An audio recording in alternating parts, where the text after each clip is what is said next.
Imagine this, hey? 2 videos in quick succession, considering I haven't posted forever. That's not bad. I, a while back, got into cold brew. It's actually nearly a year ago now. I was like heavily addicted to sugar and was just smashing the iced coffees.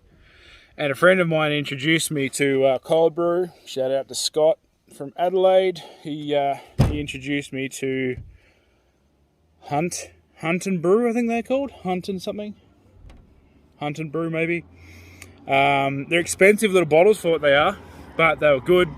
No sugar in them except for what's in the milk. And yeah, helped me get away from the really sugary stuff. So now these days I'm not drinking iced coffee, not drinking fizzy drink. As a rule, I have the occasional one, but yeah, not even once a month probably. So I'm going to show you guys. I've got a new method for making cold brews out bush. It's not terribly expensive. It's a pretty economical way to do it. And you can just make it in your fridge. There's a few different ways of doing it, but here's how I'm doing it. Got myself a little coffee grinder. It's USB, battery powered. Charges on USB, but battery powered. So this takes a little while. It's not the most convenient way of doing it, but it does mean that you get to brew your own and grind your own beans and stuff. I'll show you inside. It only takes a little bit of coffee, not much coffee in there at all. So if you want to make a big pot that's going to last you a few days, it takes a little while. And then it's just a one button.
We'll just jump to the bit where it's all done, alright?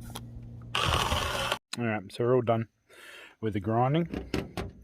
That's this Baccarat brand grinder, 12 volt if you want one. Next step is you put your coffee into one of these bad boys, which goes into this. Hang on, I can see what's going on. This is as you see, cold brew jug, iced tea jug from Kmart, $11. This comes with it. This is the attachment part.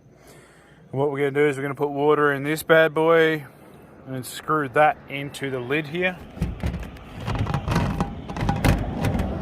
So it screws in the base there. And then that gets submerged in the water. Chuck that in your car fridge, 12 to 24 hours, and there you have it. Cold brew coffee. I'll show you what it looks like.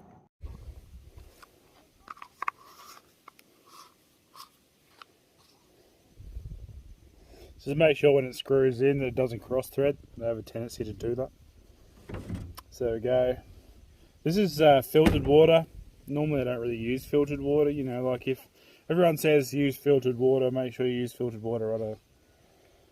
If you're okay with your water, just use whatever water makes you happy. You know, at the end of the day, you're the one who has to drink it. So I'd say by that, I probably haven't quite got enough water in there. It's close to the top though, so I don't think I'm going to worry about topping it up anymore. It's really close to the top of where the grounds are. Medium coarse ground, so quite chunky you want. You don't want it super fine. You don't want it escaping through the mesh as well. Otherwise, you end up with a ton of sludge in the back, in the bottom, which you end up pouring into your cup or throwing out the last little bit of cold brew. So go medium coarse. Yeah, all good. With this grinder, which I'm currently using to prop up the camera, it's this little nut here. So I'll try and find it for you. That controls this, where this sits. You see how that pushes in?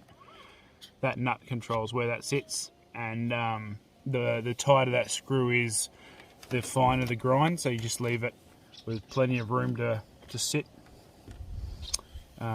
between there. You should be able to see daylight through there. Well, at least I can when I'm looking at it. I don't know how well it's coming up in the camera with me here. Probably not great. Anyway, there you go. Cold brew on the move. These jugs seal really well, so if that bad boy tips over in the fridge, it's not going to leak. All other methods that I've used, I have lost that much cold brew. It's ridiculous, from stuff tipping over or whatever. And more recently, I had a container where once the lid got cold, you just couldn't get it off. You had to run it under hot water, and that was just a pain in the bum. So there you have it, cold brew on the run, Central Australian style, nice and cheap. I'm using these guys at the moment. Wood-fired coffee from the Northern Beaches. My opinion of it is meh. For what I ended up paying for it, getting it shipped in, it really wasn't worth it. I was better off with Harris or Campos that you get from your local Woolies. Harris is actually really nice. Like, I really like the Harris bean. The grinder bean, not so much. I've tried them too. But the Harris... Oh, wait. It might be the other way around. It was either grinder bean... Grinder, it makes it sound like that dating app or whatever. The brand is Grinder, I think. It's either the Grinder one or the Harris one. I can't remember which one's a good one, but one's good, one's bad, so there you go. 50-50 it. Or you just don't waste your time and grab Campos, you know, because that stuff's cool. Right, you can see here there's a bit of an inconsistency in the grind already. I've only just put it in and already stuff's starting to gather on the bottom. My guess is this one's going to be quite sludgy, which is a bit of a shame. But all that stuff settles to the bottom anyway, so, you know, once you get down to the bottom, you can just wash it out before you get there. Or you can risk it in the bottom of your cup and just try and drink around it best you can. So, there you go. Alright guys, that's cold brew in the bush. Cheers.